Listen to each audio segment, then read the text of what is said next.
क्या गाय को राष्ट्रीय पशु घोषित किया जाएगा, और अगर ऐसा होता है तो भारत की राजनीति, कानून और समाज पर इसका क्या असर पड़ेगा? इन दिनों देश में यही सवाल सबसे ज्यादा चर्चा में है। हैरानी की बात यह है कि इस बार ये मांग किसी हिंदू संगठन ने नहीं की, बल्कि कई मुस्लिम धर्मगुरुओं ने उठाई है। लेकिन सवाल यह है कि जिस मुद्दे पर बीजेपी और हिंदुत्ववादी संगठन वर्षों से गाय की रक्षा की बात करते रहे हैं, उस मांग पर अब बीजेपी खुलकर समर्थन क्यों नहीं कर रही है? क्या सरकार किसी राजनीतिक दुविधा में फंस गई है? और अगर गाय को राष्ट्रीय पशु घोषित कर दिया गया तो क्या देश में गौ हत्या हमेशा के लिए बंद हो जाएगी? आज हम इसी पूरी विवाद पर परत दर परत पड़ताल करेंगे। दरअसल इस बहस की शुरुआत बकरीद से ठीक पहले हुई। पश्चिम बंगाल में पहली बार बीजेपी की सरकार बनने के बाद मुख्यमंत्री शुभेंदु अधिकारी ने एक बड़ा फैसला लिया। सरकार ने आदेश जारी किया कि गाय, बैल, सांड, भैंस या बछड़े को तभी काटा जा सकेगा जब स्थानीय प्रशासन और सरकारी पशु चिकित्सक इसकी अनुमति देंगे। इससे पहले राज्य में इस तरह की कोई सख्त व्यवस्था नहीं थी। बकरीद से ठीक पहले आए इस फैसले ने किसानों, पशु व्यापारियों और कई धार्मिक संगठनों के बीच हलचल पैदा कर दी। मामला अदालत तक पहुंच गया, लेकिन कलकत्ता हाईकोर्ट ने सरकार के फैसले को सही ठहराते हुए सभी याचिकाओं को खारिज कर दिया। यहीं से एक नया मोड़ आया।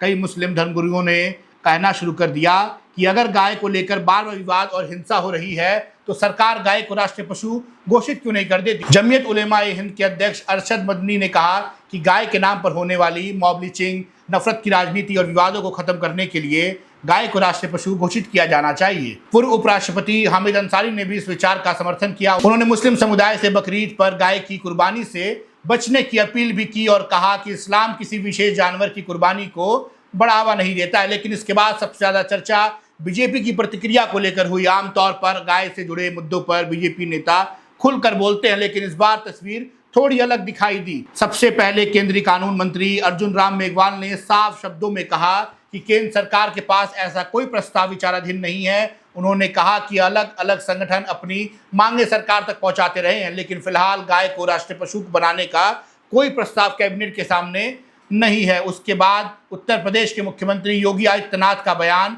सामने आया। उन्होंने कहा कि गाय हमारे लिए माता है और माँ तथा पुत्र के रिश्ते को किसी सरकारी घोषणा की जरूरत नहीं होती। उन्होंने कहा कि गौ माता हमारे लिए पहले से ही पूजनीय है और उन्हें राष्ट्रमाता मानने के लिए किसी आधिकारिक दर्जे की आवश्यकता नहीं है। तमाम मौलवी और मौलाना इस समय एक बयान दे रहे हैं, कह रहे हैं गाय को राष्ट्रीय पशु घोषित करो। अबे हमने कहा कि गौ हमारी माता है, जन्म जन्मांतर का नाता है। क्या मां और पुत्र के बीच में कुछ घोषित करने की आवश्यकता पड़ती है क्या किसी पुत्र को बताने की आवश्यकता पड़ती है कि तुम्हारी मां है, इसका सम्मान करो? ये हमारे संस्कार हैं।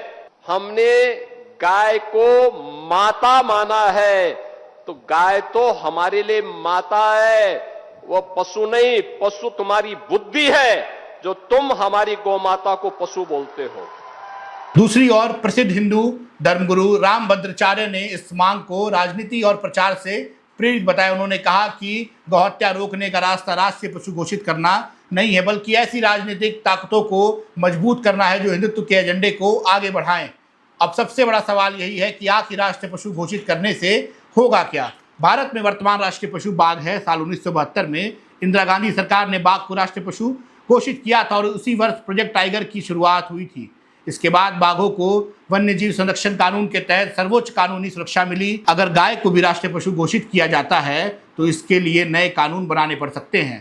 कानूनी विशेषज्ञों का मानना है कि केवल घोषणा कर देने से कोई बड़ा बदलाव नहीं आएगा। इसके लिए बाघों की तरह विशेष संरक्षण कानून, निगरानी व्यवस्था और सख्त दंड के प्रावधान बनाने होंगे। पूर्व कानून सचिव पी.के. मल्होत्रा का कहना है कि ऐसा कदम मुख्य रूप से प्रतीकात्मक हो सकता है, क्योंकि देश के अधिकांश राज्यों में पहले से ही किसी न किसी रूप में गौहत्या प्रतिबंध मौजूद है। उन्होंने ये भी कहा कि ऐसा कानून बनाने से पहले उसके सामाजिक, आर्थिक और कानूनी प्रभावों का गहराई से अध्ययन करना होगा। भारत संविधान का अनुच्छेद 48 भी राज्यों को गाय और अन्य दुधारू पशुओं के संरक्षण के लिए कदम उठाने की सलाह देता है। इसी आधार पर कई राज्यों ने अपने अपने कानून बनाए। लेकिन भारत एक संघीय व्यवस्था वाला देश है, जहां गौहत्या से जुड़े नियम राज्य सरकारों के अधिकार क्षेत्र में आते हैं। यही कारण है कि कुछ राज्यों में गौहत्या पूरी तरह प्रतिबंधित है, जबकि कुछ राज्यों में विशेष परिस्थितियों में इसकी अनुमति मिल जाती है। इस पूरे विवाद का एक बड़ा आर्थिक पहलू भी है, जिस पर कम चर्चा होती है। भारत दुनिया के बड़े मांस निर्यातक देशों में शामिल है। सरकारी आंकड़ों के अनुसार वित्त वर्ष 2025 में भारत ने लगभग 406 करोड़ डॉलर का भैंस का मांस निर्यात किया था। ये पशु उत्पादों के निर्यात में सबसे बड़ा हिस्सा है। सबसे ज़्यादा मांस उत्पादन और निर्यात में पश्चिम बंगाल, उत्तर प्रदेश, महाराष्ट्र, तेलंगाना और आंध्र प्रदेश जैसे राज्यों का योगदान है। ऐसे में अगर भविष्य में गौवंश से जुड़े कानून और ज़्यादा सख्त होते हैं तो इसका असर लाखों किसानों, व्यापारियों और पूरे पशुपालन उद्योग पर पड़ सकता है। यही वजह है कि गाय को राष्ट्रीय पशु घोषित करने का मुद्दा केवल धार्मिक भावना का नहीं बल्कि राजनीति, कानून, अर्थव्यवस्था और सामाजिक संतुलन से भी जुड़ा हुआ है। फिलहाल केंद्र सरकार ने साफ कर दिया है कि उसके सामने ऐसा कोई प्रस्ताव नहीं है, लेकिन जिस तरह मुस्लिम धर्मगुरु, पूर्व उपराष्ट्रपति और कई सामाजिक संगठन इस मांग का समर्थन कर रहे हैं, उससे यह बहस आने वाले दिनों में और तेज हो सकती है। अब सवाल आपसे, क्या गाय को राष्ट्रीय पशु घोषित कर देना चाहिए? क्या इससे गौ हत्या और इससे जुड़े विवाद हमेशा के लिए खत्म हो जाएंगे, या फिर यह केवल एक प्रतीकात्मक फैसला होगा जिसका जमीनी स्तर पर कोई बड़ा असर नहीं देखना पड़ेगा? और सबसे बड़ा सवाल, अगर गाय को राष्ट्रीय पशु घोषित किया जाता है तो क्या भारत के सभी राज्यों में एक समान कानून लागू होना चाहिए? अपनी राय कमेंट बॉक्स में जरूर बताइए। अगर आपको ये विश्लेषण पसंद आया तो वीडियो को लाइक करें, चैनल को सब्सक्राइब करें और बेल आइकन दबाना ना भूलें। मिलते हैं अगली बड़ी खबर और उसके गहरे विश्लेषण के साथ। आप देख रहे थे संपन्न भारत में, आपके साथ कृष्णा तिवारी। धन्यवाद।